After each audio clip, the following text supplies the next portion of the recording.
Et yo les brawlers, j'espère que vous allez bien. Aujourd'hui je vous présente un deck incroyable. Il y a très longtemps qu'un deck m'a pas autant fait kiffer à Magic. C'est un deck qui utilise deux nouvelles cartes qui partent complètement en couille, qui sont arrivées dans Strixhaven, qui sont les deux là. Je vous présente la liste tout de suite. Le commandant de notre deck, ça va être Cody le Codex. Donc il fait déjà qu'on peut pas lancer de permanent. Donc en gros on va faire un deck rempli d'éphémères de rituels à deux exceptions près. Je vous en parle juste après.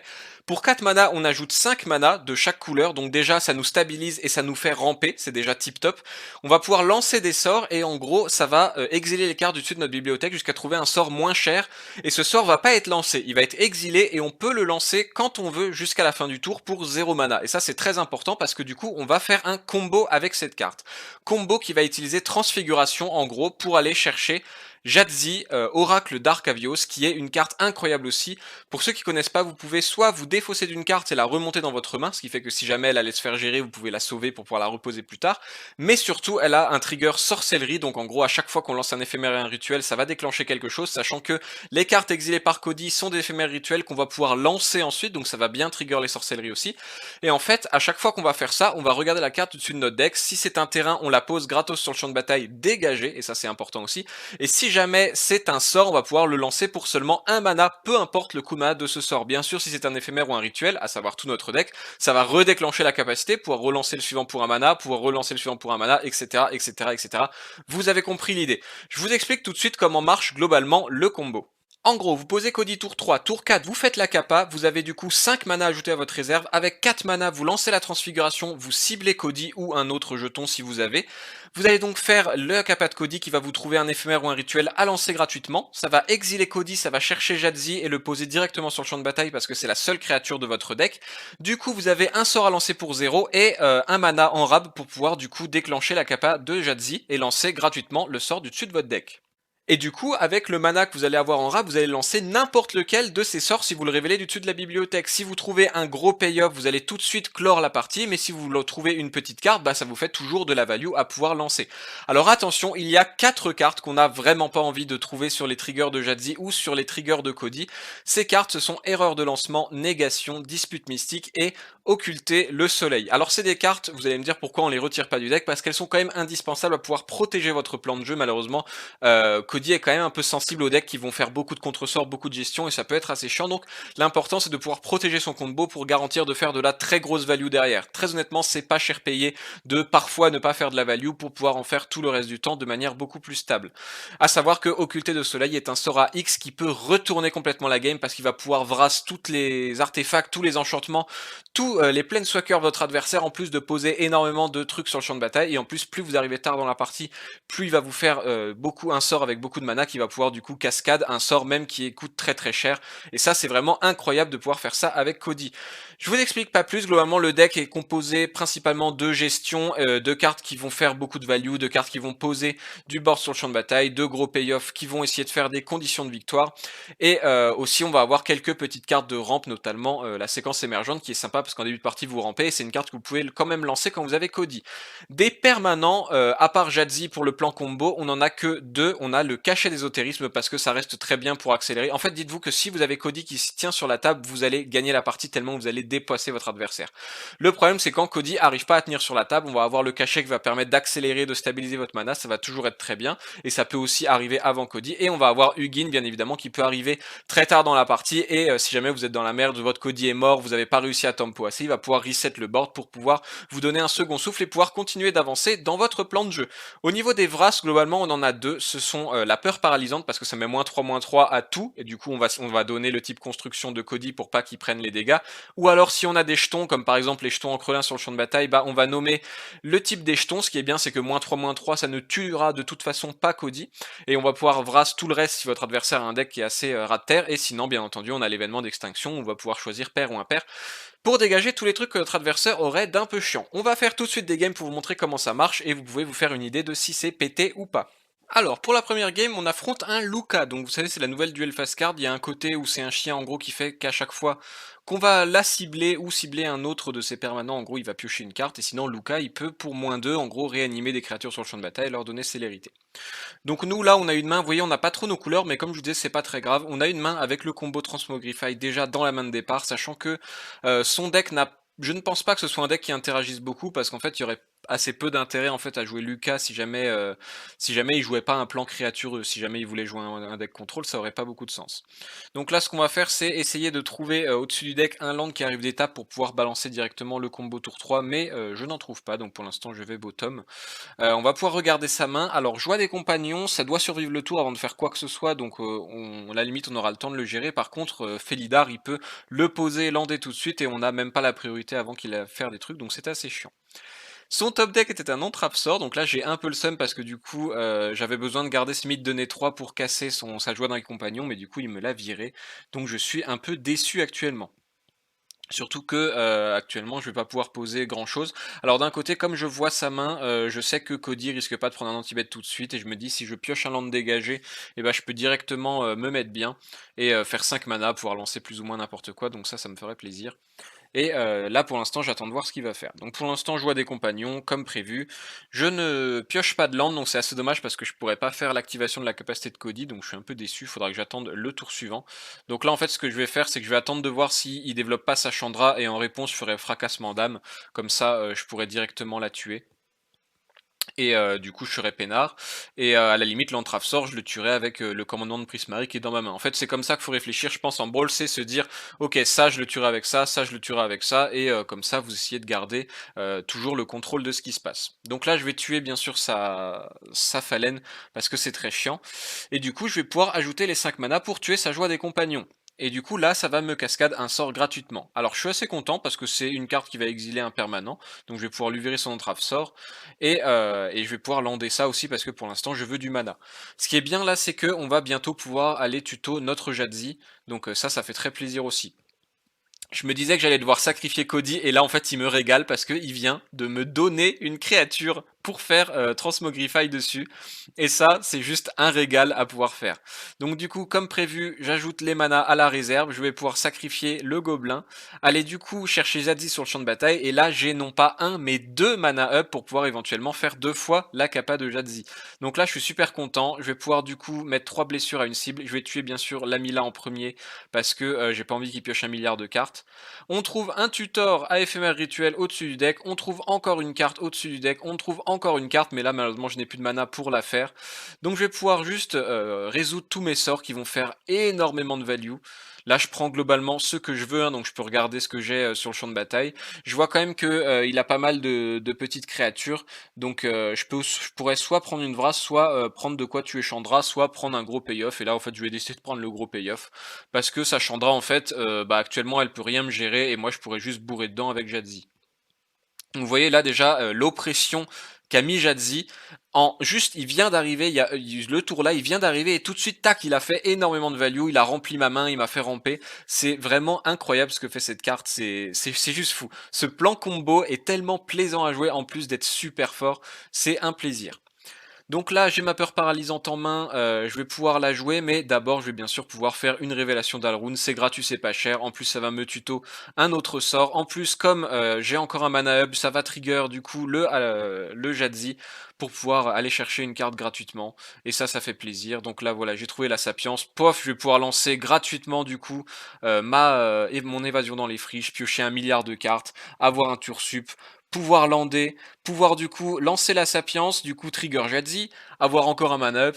Vraiment, c'est incroyable cette carte, ce qu'elle fait, mais c'est juste fou comment ça snowball à chaque fois. Donc là, je sais pas si vous avez vu, j'ai trouvé un land au-dessus du deck, du coup, ma petite Sapience arrive 4-4. Mais franchement, je m'en lasse pas de ce deck. J'espère vraiment que vous vous éclaterez autant que moi avec, mais je m'en lasse tellement pas. Et là, du coup, je sais pas si vous vous rappelez, mais on a un tour sup, hein. Tout ça, c'était gratos sur notre tour. Donc là, on va pouvoir balancer des Vras, on va pouvoir lui tuer son dragon d'Orpon avec toutes les cartes qu'on a dans la main. On peut même lancer du coup. Alors, ce qui est dommage par contre, c'est que le Starname qui est parti là en exil, on peut pas le fortel depuis l'exil, ce qui est un peu dommage. Après, là, tous ses permanents sont impairs, et moi, à part Cody, tous mes permanents sont pairs. Donc en fait, ce que je vais faire, c'est je vais pas m'embêter, je vais balancer l'événement d'extinction. De toute façon, j'ai déjà dit sur la table pour faire un milliard de value, je vais pouvoir lui exiler absolument tout son board, continuer à aller chercher des sorts gratos. Donc comme ça, Bob, je lui vire tout. On peut bourrer du coup avec nos cartes. Je pourrais même reposer Cody si j'avais envie, mais en fait je profite du fait que y ait plus Cody pour lancer mon Hugin. Donc là voilà, il a un Jadzi sur la table à gérer, il a un Hugin à gérer, et il y a tous les payoffs de l'enfer dans la main. Il y a le Magma Opus qui va partir, qui va du coup trigger Jadzi, qui va pouvoir relancer des sorts. Là, en fait, la partie est imperdable tant la séquence est ultime et tant les adversaires en fait peuvent rien faire. Juste, c'est le power level est tellement élevé. Ce genre de séquence a un power level beaucoup trop élevé pour le brawl standard. Et là, du coup, on va lui virer les cartes de sa main. En plus, on trigger du coup le Jadzi qui nous fait encore ramper. Regardez, là, on a déjà 12 mana sur le champ de bataille plus notre token éveillé de Sapience émergente. Ça fait donc 13 mana actuellement sur le champ de bataille, alors que globalement, je crois, on est au tour 6 ou au tour 7, je ne sais plus. Mais on est encore très tôt dans la partie. Donc là, il va essayer de blaster globalement ma carte en réponse. Je me dis que sur un malentendu, je peux trouver sur une capa de Jadzi un contre-sort, ça me ferait marrer, donc je vais le faire. Là, de toute façon, notre adversaire il sait qu'il a perdu, nous on sait qu'on a gagné. Il y a plus rien en fait qui peut retourner cette partie. Mais c'est pour le fun, on continue à jouer. D'ailleurs, merci à lui de pas avoir concédé parce que c'est beau de pouvoir présenter ça, en fait, de pouvoir présenter les conneries que ça fait. Du coup, il pioche ses cartes, moi je vais pouvoir regarder. Je vois qu'il peut tuer Jadzi avec cette carte, donc je vais la virer. Globalement, je m'en fiche de ses autres cartes parce que de toute façon, ça ne tuera pas Jadzi. La Chandra, elle peut mettre juste 2 blessures à des cibles, donc rien à foutre actuellement. Je pourrais poser Cody, mais en fait là vous voyez j'ai 1, 2, 3, 4, 5, 6, 7, 8 mana up, donc en fait je vais juste pouvoir balancer le Magma Opus à son tour pour pouvoir le tuer avec. Ce qui est bien aussi c'est que les Scrylands vous permettent de vérifier ce qu'il y a au-dessus du deck, là notamment ça m'aurait fait chier de trouver la dispute mystique sur le trigger de Jadzi, donc en fait je vais pouvoir faire ça. Pourquoi j'attaque pas avec la Sapience? Parce que de toute façon ça me donnait pas le létal, je l'aurai au tour suivant, mais là avec le Magma Opus je vais pouvoir du coup, comment dire, je vais pouvoir garder un mana up pour pouvoir faire le trigger de Jadzi et c'était globalement pour ça. Alors oui, j'aurais pu l'étal, mais j'avais envie de faire le plus de trucs possible. Bon, de toute façon, notre adversaire était à court de patience, il a concédé. Mais vous voyez les conneries que ça fait. Deuxième adversaire, on affronte un Tibalt. Alors, pour ceux qui me suivent un peu, vous savez à quel point je déteste les decks à base noire, notamment Rakdos, parce que globalement, très souvent, c'est des decks anti-créatures, et en gros, ils perdent contre à peu près tout, mais ils gagnent contre les decks créatures. Donc là, pas de bol pour lui, on a un deck qui joue très très peu de créatures, alors on se doute qu'en fait Cody ne va jamais tenir la table parce qu'il va juste prendre tous les anti-bêtes du monde, et du coup on pourra pas malheureusement faire de combo avec lui, mais en gros on va pouvoir juste utiliser le deck et la value en quelque sorte permanente qu'on va générer pour pouvoir l'essouffler grâce à ça. Donc là, il nous pose déjà un petit voleur de riche, donc c'est très chiant parce qu'il va nous voler des cartes du dessus de notre deck et pouvoir nous les lancer dans la tronche. Donc en fait là, j'hésite à poser un tapland ou poser Cody pour bloquer et éventuellement lui user un anti-bet. Je me dis que je vais juste poser un tapland et si jamais lui il a une défausse, parce que c'est ce qui me fait un peu peur, et ben je pourrais negate la défausse. Donc là, il a juste fortel une carte, donc je pense que c'est soit le sort qui fait défausser 2 cartes, soit c'est le sort qui fait détruire une créature et regarde 2. Donc bon, de toute façon, peu importe, pour l'instant, j'ai ma negate up et je vais la garder pour éviter de me retrouver trop derrière. L'évasion dans les friches va faire vraiment du bien au niveau de la value. Heureusement, lui, il joue pas de bleu, donc il pourra pas contrer ce genre de carte. Donc on prend un feu de l'invention, ça c'est vraiment très vénère parce que ça va lui permettre de dérouler les cartes, donc vraiment j'ai envie de negate ça. C'est pas une carte qu'on peut laisser passer, et nous on va pouvoir prendre de l'avance grâce justement à l'évasion dans les friches qui va partir là tout de suite. Je me permets de la lancer maintenant, de me full tap devant lui parce que pour le moment lui il a pas énormément non plus de... Il a pas énormément de mana, et en gros globalement contre lui il faut juste pas que Tibalt te résolve. Souvent il a une pile de deck qui fait du 1 pour 1, et si jamais il arrive à résoudre Tibalt, derrière comme il vous outvalue en quelque sorte, il va vraiment en faire tellement que vous arriverez pas à tenir. Donc là encore une fois je suis un peu deck parce qu'encore une fois j'ai exilé mon Starname et du coup je ne pourrais pas utiliser la capacité Fortel pour le planquer en exil. Donc c'est vrai que ça marche pas très bien le Fortel avec l'évasion dans les friches hélas, mais j'avais pas trop d'autres choix. Donc là notre ami il est malin, je vois qu'il a qu'une source de rouge, à mon avis il a un sort à double rouge dans la main parce que du coup il va générer un trésor, ce qui en plus de le faire ramper, ça le fait stabiliser. Donc là, il va falloir se méfier parce que il va pouvoir arriver assez tôt le petit Tibalt. Donc je vais regarder sa main au cas où il y a un payoff qui arrive parce que du coup, comme j'ai que un contre-sort, j'ai envie de le garder pour Tibalt. Donc là, comme prévu, voilà, que des cartes qui font du 1 pour 1, des trucs d'exil de créatures, des trucs que détruisez les créatures, etc. Donc les decks bien relous à affronter. Je vais poser mon ange parce que sinon de toute façon il est perdu. Et puis c'est une carte du coup qui va lui bouffer un removal. Donc en fait voilà, c'était ça qu'il avait Fortel, c'était la carte qui met du 4 dégâts pour un mana une fois que c'est Fortel. Donc bon c'est pas grave, au moins c'est passé, c'est pas Cody qui la prend, je préfère que ce soit comme ça. On va bientôt pouvoir poser Hugin qui va pouvoir un peu wipe son board, mais le problème c'est que là vous voyez il est déjà à 6 mana, donc sur top deck land il va pouvoir poser Tibalt et il faut surtout pas qu'il puisse poser Tibalt. Donc pour le moment je vais pas trop bouger. Je pourrais remonter la negate dans ma main, mais en fait j'ai plus envie de remonter quelque chose qui va me faire de la value. Là je ne peux pas encore la lancer parce que j'ai pas les sources, et de toute façon je veux garder Dispute Up. Donc on va juste la laisser dans la main, faire le Scryland. Là j'ai un tour sub au-dessus du deck, donc ça fait vraiment très plaisir, parce que ça va me permettre de pouvoir développer des oiseaux qui vont pouvoir bloquer ou attaquer. Là, il met un géant Krakos, encore une fois, avec Dispute, j'aurais pu faire qu'il perde son géant, mais j'ai besoin de la garder pour pas qu'il résolve le Tibalt, comme je vous l'ai dit. Sinon, on est dans la mouise.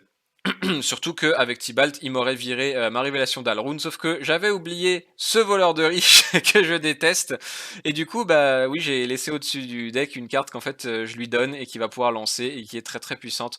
Donc là, je suis un peu déçu de ce misplay, donc faut faire attention à ça, voilà, soyez moins bête que moi, parce que du coup, je suis obligé de gâcher ma dispute sur ma propre carte, et ça me fout un peu le seum, son voleur des riches qui du coup m'a bien niqué.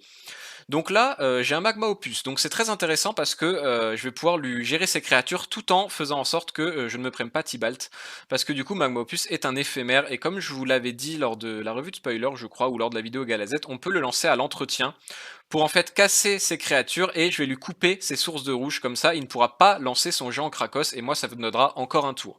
Donc à moins bien sûr qu'il top deck une source de rouge, normalement il pourra pas lancer son géant Krakos, et dans les deux cartes dans sa main, c'est des gestions de créatures ou de planeswalker, donc encore une fois s'il les gâche, ça me va très très bien, parce que du coup c'est toujours ça de moins qui partira pas sur Cody. Donc du coup, normalement là on se met très très bien.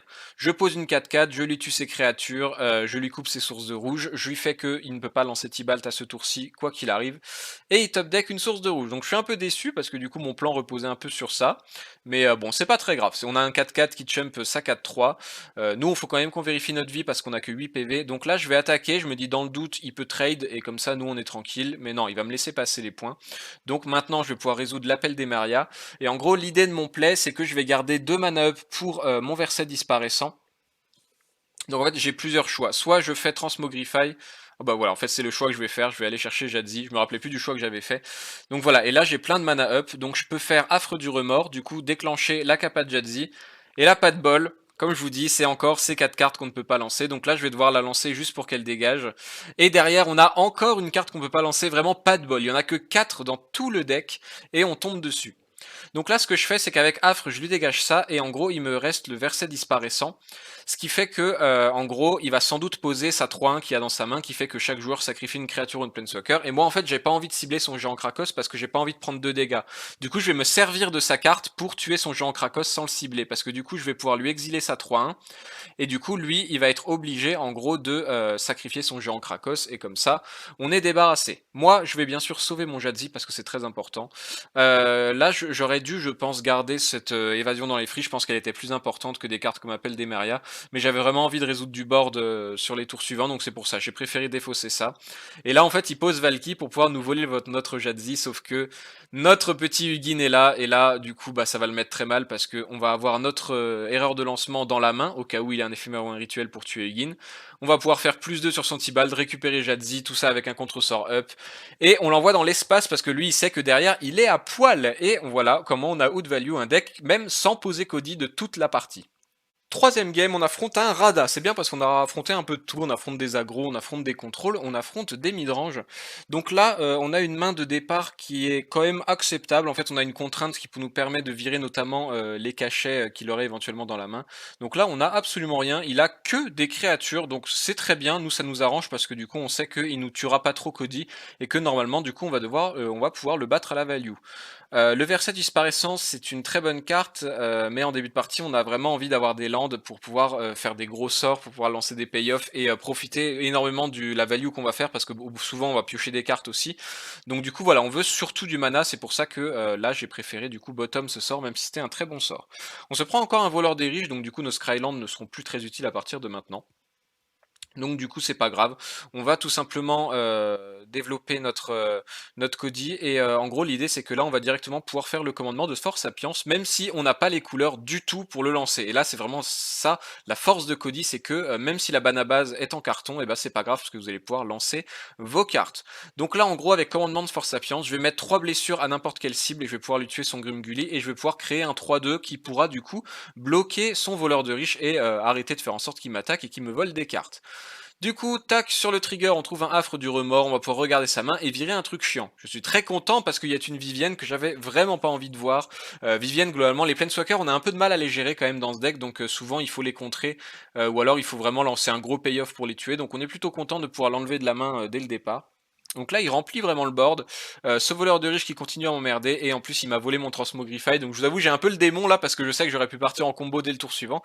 Mais tant pis, c'est pas grave. On fera la partie 100. On l'a déjà fait. Donc là, j'ai mis ce play, je suis un gros boulet. En fait, je voulais faire la capa de Cody pour lance. En fait, je voulais lancer résoudre l'équation et je viens de penser que si j'avais fait la capa de Cody, j'aurais ajouté 5 mana avec les 4. J'aurais pu lander d'étape et du coup, en fait, j'aurais pu à la fois lancer le résoudre l'équation et avec les 2 mana en trop de la capa de Cody, j'aurais pu du coup fortel mon Star Name. Donc en gros, je suis un peu déçu parce que là, je viens littéralement de gâcher un trigger de Cody. Donc voilà, tant pis, c'est ma faute, je suis un boulet. Alors quand on sait pas quoi prendre, très souvent je prends soit le tour sup, soit l'évasion dans les friches pour me refaire complètement une main et continuer de ramper pour pouvoir lancer les payoffs et connecter du coup avec notre late game et du coup lancer beaucoup de sorts par tour, parce que c'est un peu ce qu'on veut faire. Je suis un peu déçu quand même pour le Star Name parce que là, si vous comptez mes terrains, si jamais j'avais pu passer le tap land plutôt que le land dégagé pour pouvoir lancer mon tuteur, en plus d'avoir eu une carte en plus sur le tuteur de Cody, et ben j'aurais pu lancer mon Star Name à x égale 3. Alors là, je suis un peu déçu parce que la dernière carte en main dont je n'avais pas connaissance, c'était un truc qui pingait mon Cody, donc tant pis, j'ai perdu Cody, je vais devoir le relancer et je vais devoir attendre un peu surtout pour lancer le tour sup. Là, vous voyez que j'ai 6 mana seulement, donc ça suffit pas pour le tour sup, mais comme Cody paye 4 mana pour en ajouter 5, et bah du coup, je vais pouvoir le lancer et c'est tout l'intérêt. Alors là je me dis il a pas retop deck un blast, c'est pas possible. Il a pas encore les mana pour activer la capa de Rada, donc parce que ça coûte 6 pour ceux qui connaissent pas. Rada il peut se booster plus X pour autant de terrain qu'il a, donc en gros là il aurait pu se donner plus 5, mais sa capa coûte 6 mana, donc là il pouvait pas la lancer. Donc c'est pas grave, je bloque quelques dégâts pour gagner un peu de temps. De toute façon, j'ai Magma Opus et Révélation d'Alrune qui vont de toute façon bien stabiliser. Surtout que comme j'ai un land au-dessus du deck, je vais pouvoir faire Révélation d'Alrune. Du coup, tutor un sort à lancer gratuitement avec la capa de Cody, donc ça va me faire de la value. Et ensuite, au tour suivant, j'aurai un Magma Opus à lancer. Je trouve Négation, décidément ces 4 cartes qu'on veut pas trouver, on les trouve vachement souvent, j'ai vraiment pas eu de bol sur les parties que j'ai filmées, donc bon c'est pas très grave. Là l'idée c'est que comme tout à l'heure en fait je vais mettre un marqueur à l'entretien. Non en fait oui non, je sais pourquoi je l'ai pas fait, parce que en fait oui le magma opus le lancer à l'entretien c'est bien, mais uniquement quand vous le faites pas sous la capa de Cody, parce que Cody comme il va souvent tuto des rituels, en fait si jamais vous trouvez un rituel sur sa capacité, et que vous l'avez lancé à l'entretien de votre adversaire, bah vous êtes un peu deck parce que du coup ça ne marchera pas en gros, vous pourrez pas lancer le rituel exilé avec Cody. Donc là en gros si je vais tutor un rituel je serai un peu deck, et là du coup j'ai très bien fait de faire ce que j'ai fait, parce que bah, j'ai bien trouvé un rituel. Et là, comme vous voyez, j'ai créé mon 4-4 avec le Magma Opus. Donc en gros, je vais pouvoir cibler un pair pour absolument tout lui virer, le mettre à poil. Et moi, du coup, j'ai mon board. Donc là, c'est moi qui contrôle le board. Je vais pouvoir largement avoir le temps de reposer Cody ou de faire un énorme Star Name. Donc en gros, là, vous voyez, j'ai 1, 2, 3, 4, 5, 6, 7, 8 mana. Si j'en ai 9 en posant du coup ma duel face card côté terrain, et ben je pourrais lancer le Star Name à x égale 4 et du coup poser 16 de force en vol. Genre la puissance du Star Name est insane. Et là, je suis vraiment chanceux parce que je pioche un land qui arrive d'étape, j'ai même pas besoin de perdre ma duel face card. Donc en gros, quand bien même mon adversaire arriverait à se remettre de ce que je suis en train de lui coller, et bah du coup, je pourrais me refaire toute ma main derrière et avoir un anti-bet dans les mains. Enfin, c'est vraiment insane la value que ça fait. Là, j'ai 18 de force en vol, il a que 17 PV. En fait, il sait qu'il a perdu à ce moment-là de la partie. Il peut pas me létal d'aucune façon parce que même en boostant son Rada, il me taperait qu'à 9. C'est très loin de mettre létal. Et du coup, voilà, on l'explose. Il a rien pu faire du tout, le pauvre. Donc voilà, j'espère que ce deck vous a plu. Il est juste incroyable, en vrai, il est juste incroyable. Franchement, ça fait trop plaisir de pouvoir rejouer des vraies synergies comme on avait avant la rotation en Brawl Standard. Donc moi, ça me fait vraiment très plaisir d'avoir des decks comme ça. Ça plus Galazet, ça me fait super plaisir. Est-ce que ce deck est tier 1? Je ne pense pas, je ne pense pas. J'ai pas la même sensation de puissance qu'avec Galazet. Et surtout, j'ai l'impression que des fois, voilà, il y a des petites failles. J'ai l'impression encore que le deck est pas très bien ajusté. Donc comme d'habitude, decklist dans la description. Et la decklist est tenue à jour. C'est-à-dire que si on a des améliorations à cette version, et bah du coup on pourra en faire quelque chose de mieux. En tout cas voilà, le gros kiff, juste le gros kiff, donc n'hésitez pas à vous abonner à la chaîne Twitch qui est aussi dans la description, et je ferai sans doute un live dans la semaine. Petite info pour finir, rien à voir avec Magic les gars, mais ça me ferait super plaisir. Il y a ma cousine qui s'est mis à faire de la musique. Alors oui, c'est oui, je sais, ça a vraiment rien à voir avec la chaîne, mais je trouve la musique ultra quali et en vrai ça me ferait super plaisir si vous pouviez juste aller regarder sa vidéo et juste mettre un petit commentaire kiffant. Je pense que ça lui ferait méga plaisir.